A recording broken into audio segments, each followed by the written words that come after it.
Hello everyone! Welcome back to my channel, Tax Tutorials for MSME.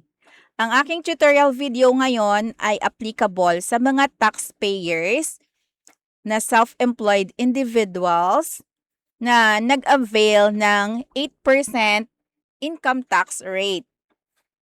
Sa Certificate of Registration ng mga nagpa-update ng Certificate of Registration sa BIR ng pag-avail ng 8% for the year 2026, ang makikita na tax types ay annual income tax return at quarterly income tax return lang. Kaya ngayong first quarter, ang kailangan nating i-file ay BIR Form 1701Q. Ang deadline niyan ay May 15, 2025. Ang return period natin, March 31, 2026. 2025 ba yung binanggit ko?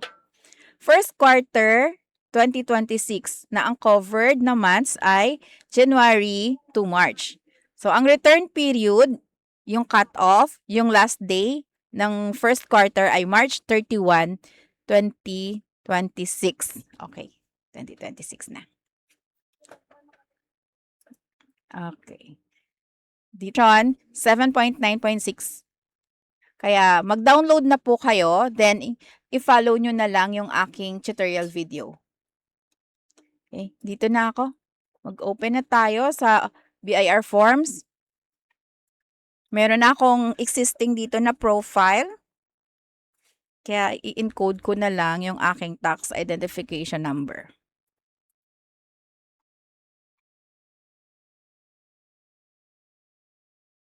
Ito yung pagbabago sa ating new version. 5 digits na yung last number dito. Pero pag in-encode, bumabalik pa rin siya sa 3 digits. Hindi ko alam kung bakit. Basta sinunod ko na yung tutorial ng BIR na i-update ang profile. Meron akong tutorial video niyan. Okay. Dito na tayo sa 1701Q. Okay. Click fill up. Click OK. For the year 2026, first quarter, single proprietor, business income, 8% IT rate, birthday kunyari ng taxpayer ay May 2, 1980. Then citizenship, claiming foreign tax credits, no. Dito sa number 16, automatic na siya na nag-select ng 8%. Ulitin ko lang, ang 8% income tax rate ay available lamang sa mga self-employed individuals na ang gross annual sales ay 3 million and below. Okay. Punta tayo sa page 2. Dito sa Schedule 2, for 8% income tax rate, ang kailangan natin ay ang ating gross sales. Ang gross sales natin is 260,512. So, sa number 47, encode natin yung 260,512. Dito sa number 52, dito ilagay ang allowable deduction na 250,000. Okay. Mayroong tax due in excess of 250,000. So, 260,512 less allowable deduction na 250,000. Taxable income is 10,512. 8% of 10,512 is equal to 841. Yun yung tax due, yan yung babayaran ngayong first quarter. Okay. Click save. Okay. Click validate. Then submit final copy. Click OK.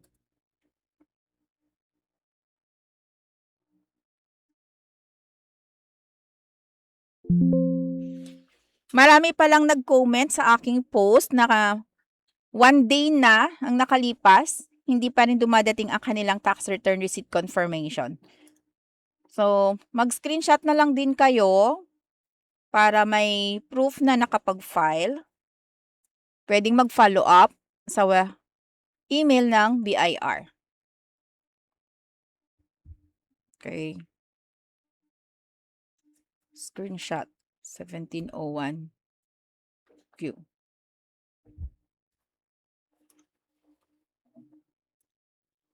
Click OK. Kung naka-connect sa printer, pwede nang mag-print. Kung hindi, mag-print lang muna ng PDF.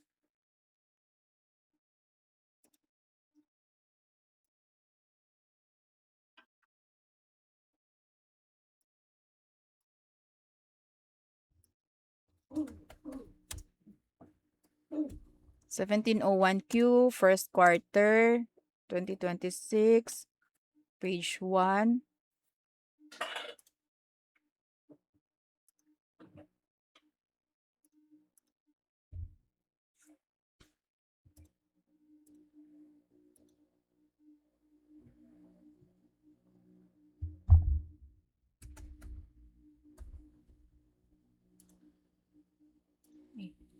Page 2.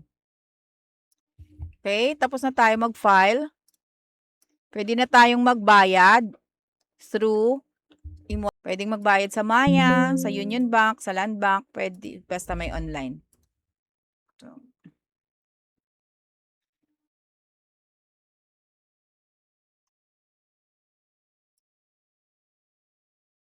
actual tong babayaran ko, kaya nag-ready na ako ng amount. Tsaka TIN. Okay. Kung wala pa kayong MYEG account, mag-create kayo ng MYEG account sa myeg.ph. Then, mag-login at mag-register. Mag-register at mag-login. Okay.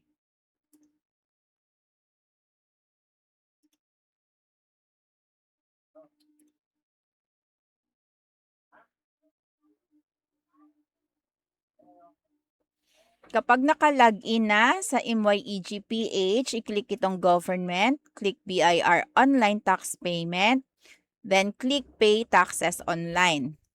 Yung amount, yung amount ko, nasa form kanina, 841. Yung TIN, nag-ready na ako ng TIN ko. Branch code 000, RDO code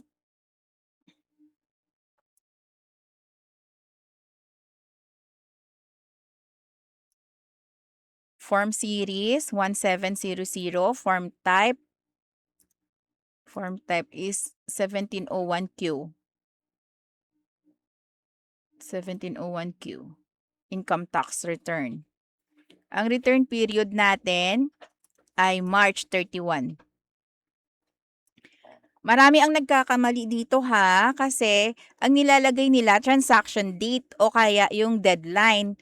Ang return period ng first quarter ay March 31, 2026. Then click next. Type na lang ang email address. I-check mabuti ang email dahil dyan makaka-receive ng confirmation galing sa MYEG PH.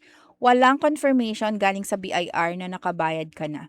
So, kung meron mang problem, may discrepancy sa payment, hindi nag-entertain ng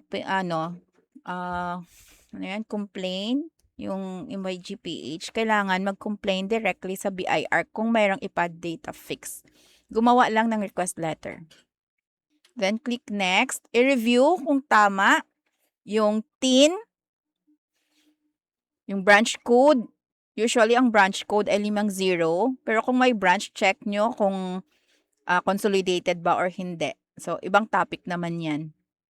Then, accept. Click accept. Confirm and pay.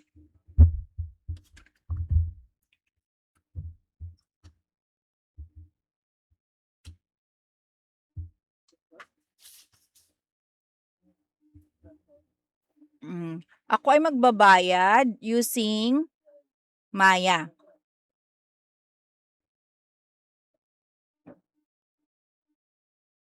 Pwedeng magbayad using Maya funds or GCash funds, GrabPay, and Shopee Pay. Usually, nagbabayad ako GCash. So, sa ngayon, Maya naman yung gagamitin ko. May convenience fee na 20 pesos. Click lang itong I understand MYEG. I understand all convenient fees are non-refundable. Ito yung sinasabi ko. I understand that MYEG does not process or facilitate refunds under any circumstances and that all refund requests must be coordinated directly with the respective government merchant. Okay. Click proceed. Are you sure you want to proceed? Okay.